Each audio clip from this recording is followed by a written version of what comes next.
končí večeru. Kam si sa podiel?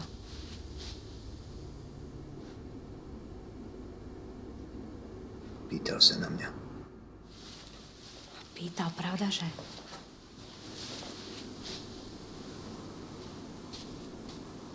Je to tak. Zdá mi veľkú česť. Sám som získal toľko uznania, že mal by som ho teraz užívať a nie oň prísť.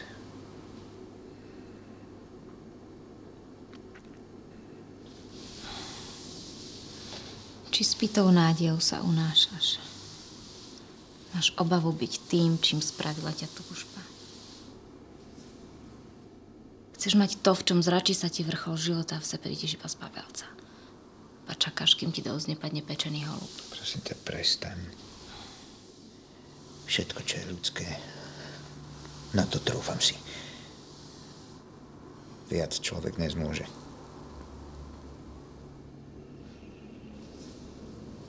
Keď si mi písal, bol si v skutku chlap. Čím viac si túžil seba prekonať, tým viac si svoju mužnosť potvrdzal.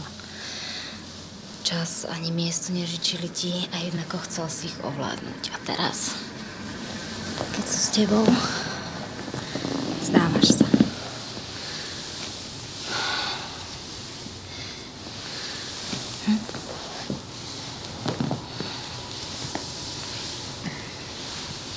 Keďže som dojčila, viem, aký vzťah má matka k dojčenému dieťaťu.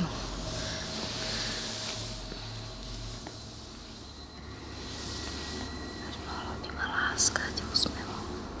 Aj tak mu sperí prsník, vytrhniem a zmárnim ho, ak si to žiada vec.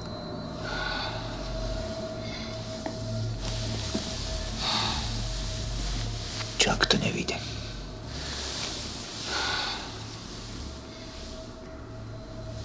Odvahu napni ako tetivo, všetko musí výjsť. Keď Duncan zaspí, čo bude rýchlo, lebo dnešná púť ho zbavila síl.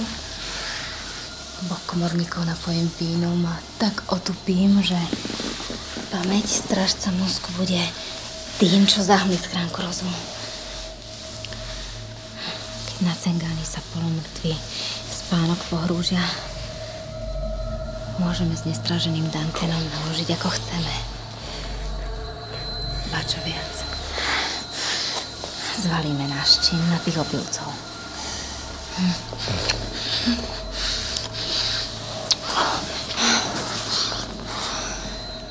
Buď matkou synu. Z tvojej odvahy mal by počínať mužský rod. Tak tých dvoch spáčov potrieme krvou. A zločin spáchame ich týkami. Nebude zrejme, že sú vrahovia. A kto by si trúfal neveriť, keď nad mŕtvolou nárek spustíme?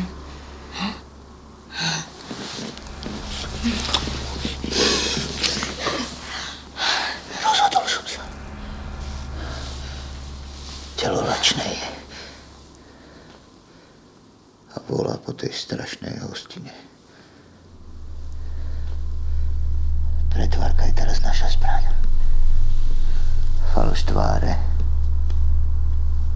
faloš srdca chráň.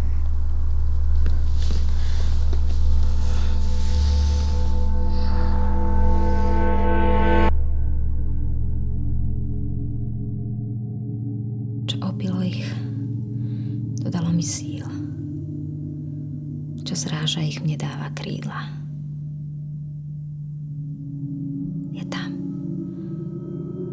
Dvere sú do Korán, len chrápanie tých ožranových stráží. Vypili, čo som im namiešala. Príroda a smrť sa teraz sprú. Či živí sú, či mŕtvi.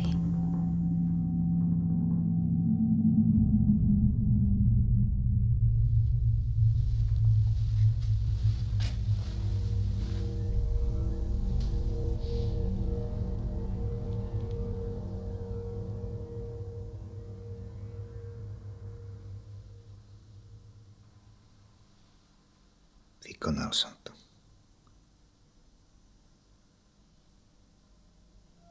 Jeden sa smial a druhý kričal. Vražda.